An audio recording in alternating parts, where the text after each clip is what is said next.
At all points of entry in this country, there is mandatory screening. Now, there are those who may not realize that you are being screened because sometimes we are using thermal scanners. So I have heard people say, I passed by the place and I wasn't screened. You were screened. You just didn't know that you were. So let me make it clear.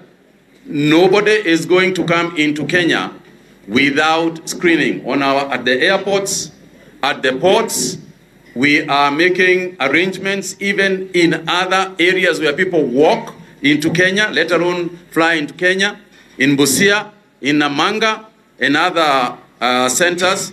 In that respect also, we are working with the East African community. This morning, we met with doctors from the 5 East African countries in my office, and this is all to work together with other nations. This is not a singular nation activity. We are sensitizing and training throughout. There isn't a single day that we are not training training in some part of this country. We have trained over 1,100 health workers. We have deployed them in Jomo Kenyatta International Airport and other areas. And we are also sensitizing and cascading this training all the way to the community levels. We have procured sufficient personal protective equipment.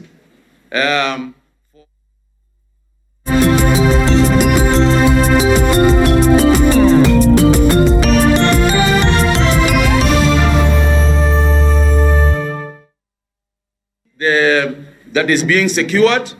The entrances will be from the other side, completely different entrance from the rest of the facility, just so that there isn't any possibility of anybody coming close or anybody coming in contact who is not supposed to, or civilians coming in contact.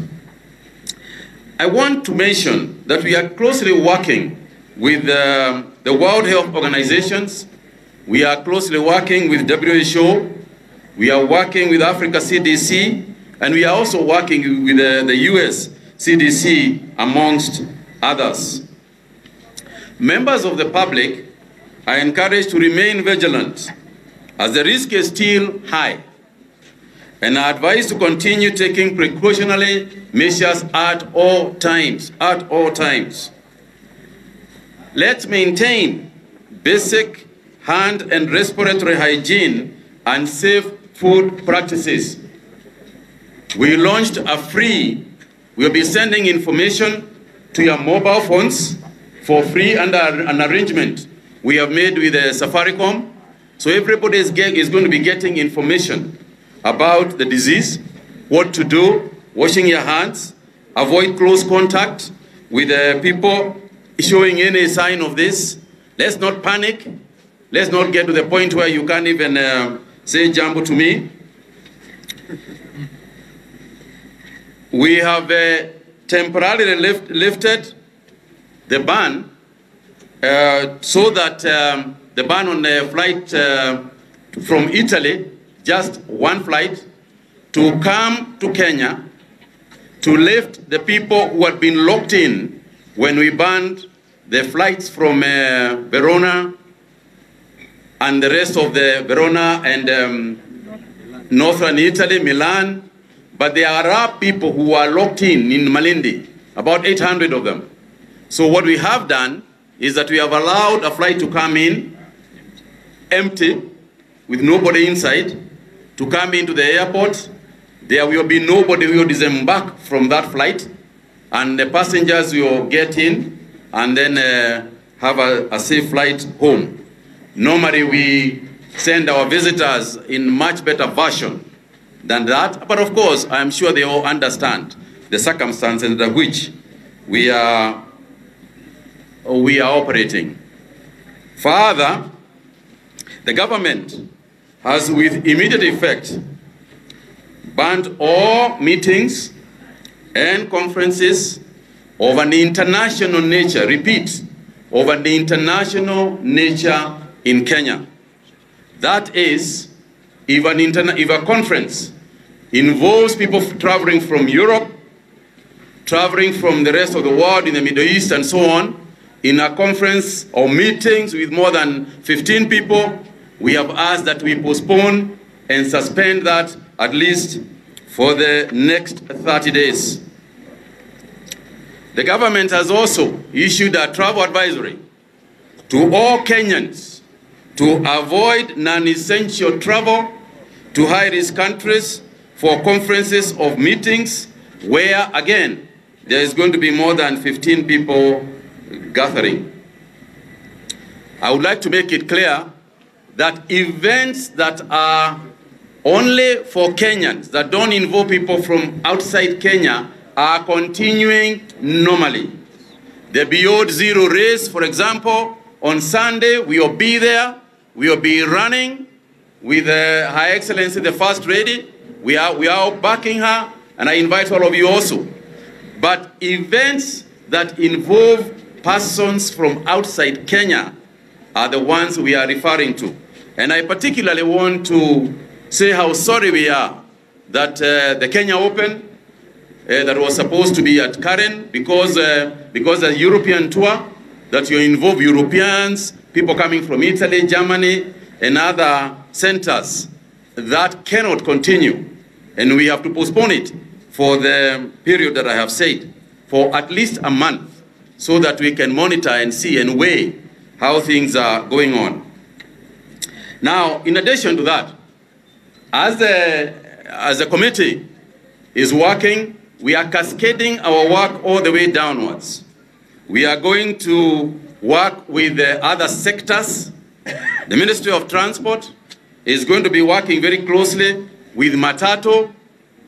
There'll be next week, there'll be meetings with Matatu owners, bus owners, bus associations, and other modes of transport, including the borders, so that we can begin to work with them to ensure that certain levels of hygiene are being observed even as we transport our people. You all know what it would mean if a person in a matatu was infected. So we want material and communication to go to even the drivers of matatus, to conductors of matatus, so that they can see and observe and note if there is anything challenging before people board the various modes of transport. In conjunction with the Ministry of Trade and Finance, the Ministry of Health is also engaging the business community. We are quite aware and quite conversant with the economic effects that what is going on around the world is going to have on us in Kenya. The tourism sector is going to be very severely affected. We are working with organizations, global organizations such as the World Bank, to see how we can mitigate the economic downfall and the economic effects that we know for sure are coming our way. And the county governments, through their respective governors, have been tasked also to ensure that necessary isolation wards in all level 4 and level 5 hospitals are set up and ready for use by the 15th of this month. In the next few days, the committee will be moving around. Individuals in various ministries are moving around the country. We are working very, very closely with the county governments, recognizing that health is a devolved function, but also knowing that in this fight, there is no national or county governments. Indeed, there is no countries. This is a fight, that is going to involve the cooperation of all of us around the globe. The ministry, in addition to this facility that you have just seen, we are also working very hard to establish additional treatment facilities. We are exploring the possibility of utilizing the Kenyatta University Teaching, Referral, and Research Hospital to see whether we can now expand, so that in the event, just in the event, that this facility, This facility is overwhelmed. We hope not, we pray not, but in the event that that happens, we will have another 300-bed capacity that we are currently working on at the Kenyatta University Teaching, Referral and Research Hospital. So I thank you all very much. I want to say a special thank you to the colleagues in the committee who have been working. I want to say a special thank you to all the doctors, all the nurses, all the clinical officers, all the health workers who are preparing themselves, who are working diligently to train themselves so that they can be our army in the fight against this, this disease.